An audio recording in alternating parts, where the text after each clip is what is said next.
How to paint mottled, rotted flesh. Let's start with the gray primer.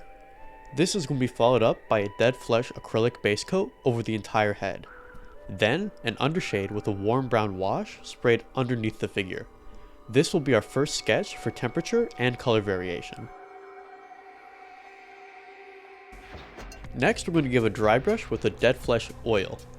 It is important to keep the brush lightly loaded as to not overwhelm the model.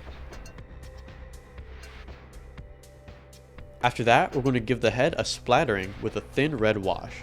If the spots appear a little loud, don't worry, we will be addressing that later on.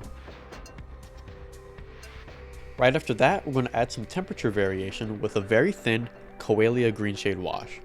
Apply it over the entire figure, but make sure the recesses aren't too flooded with color. We want this to be subtle.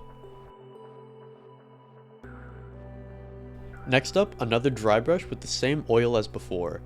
This is to create a light mottled base for our head. Now we're going to apply an enamel grime and wet blend that into the oil. Keep a small amount, just enough to tint.